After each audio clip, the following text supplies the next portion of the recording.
Something I think about a lot is how I want to build something so powerful that it attracts my children to join and become a part of. So, growing up, my dad was an entrepreneur and we lived on a farm and we worked very hard. My brother got involved with drugs at a very young age and didn't stick around. And I see a lot of families struggling to keep their kids around. And then on the other hand, I look at some families, like John and Lisa Bevere, who their children are involved in their ministry. And I see other families like that have built something so powerful and beautiful that their kids are drawn to it, that they have found their calling and are able to utilize their strengths and their gifts within the family business. And it's just something I've been thinking about, like how amazing it would be to create something so powerful and so beautiful that your children grow up and they're like, hey, I want to join you. I want to be part of this. I want to take this and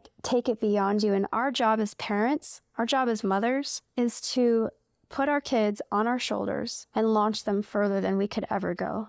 And the best thing we could do is to help them discover their gifts and their strengths and then create something so powerful and make it beautiful that it attracts them as adults to come and join you and be part of it. And so it's something I'm constantly aware of and thinking about, and I'm constantly assessing the boys, where are they, what are their bents, where are they drawn, what are they drawn to, what are their strengths, what are their spiritual gifts, what are their passions, what do they want to pursue. And as very young boys right now, my oldest is 10, my youngest is 2, I'm helping them go through that journey even now of really figuring out what makes them come alive. Because my goal is that by the time they're 16 and 18 and they become men and they're ready to leave the home, that they have already gained mastery in a skill and they know who they are and they know what they want, and that I've built something so powerful, that Nathan and I have built something so incredible. It draws them to utilize those gifts and those strengths and those areas of mastery within what we're doing. Not that I wouldn't support them if they wanted to go out and become something else out there, but my dream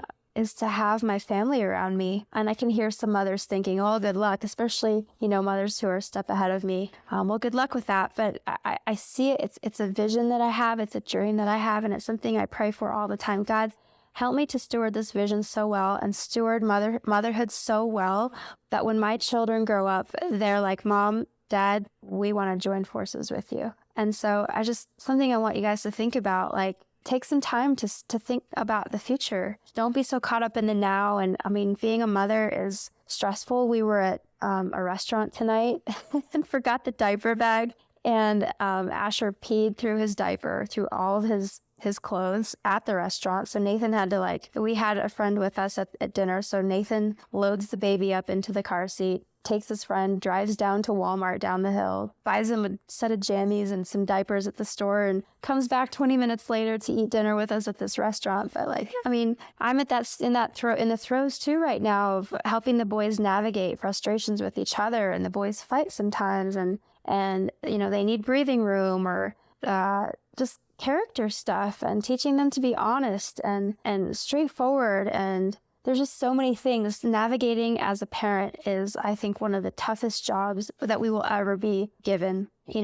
Determining and discerning your children and helping to foster them in a way that is unique according to their own unique strengths and gifts and personalities that God has given them. And it's one reason that I'm I don't know if I want any more children, because I really want to be faithful stewarding with the 4 we have and be able to focus on that. But so start thinking about the future a little bit. What do you want for your kids? What do you want for your family? And how can you create something so incredible and so powerful and beautiful that it attracts them? And something that we do, at the dinner table when we're eating dinner together in the evenings, the boys have jujitsu 3 nights a week, which has been a disruption in my maternal pattern, because I like having dinner at home and having our evenings free, but I've had to be flexible and make some adjustments there. But we tell jokes at the table. We laugh a lot. I think it's really important that as parents, you foster an environment that creates laughter and joy, and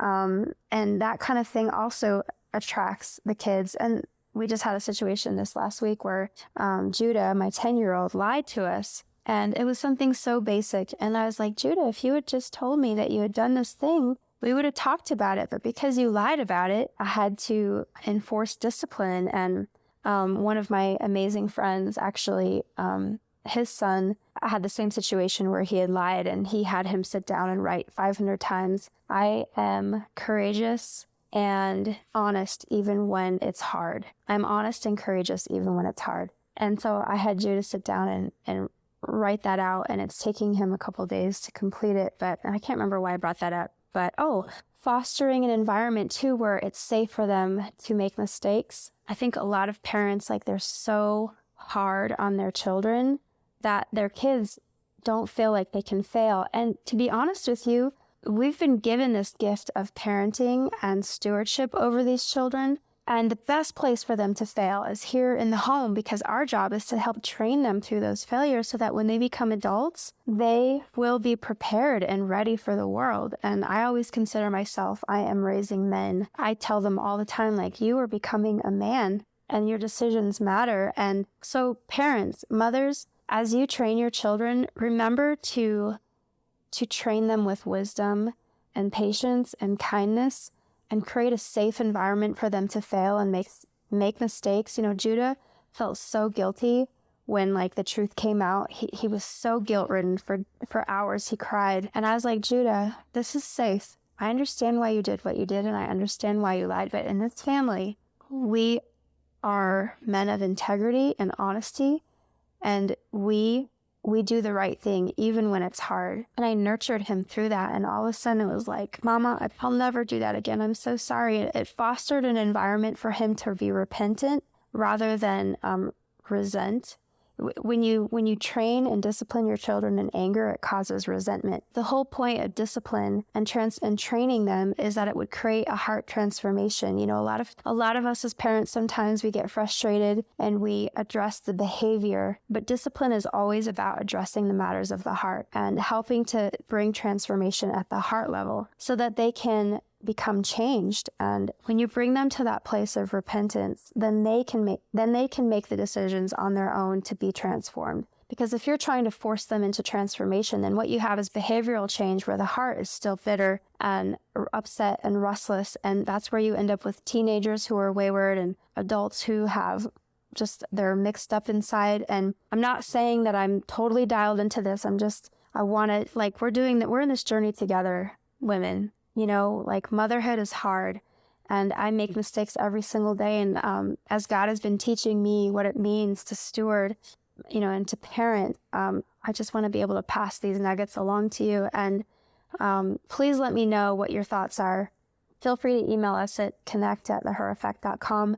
Make sure you check out the website, thehereffect.com. But again, thank you for joining me. I love all of you so much. Great things in the works, great things happening. I'll tell you some more stories of this week. This is probably one of the most difficult weeks I've faced in business. I would say even just in this last year, as we've been growing rapidly. This was a really challenging week, and I really had to face some tough decisions, and I'll share more of that in the next episode. But we will see you on the next one, and let me know your thoughts. Send us your questions, and I will answer them here in the podcast. Thanks for listening to today's show. Hit subscribe or follow, and be sure to share this episode with a friend.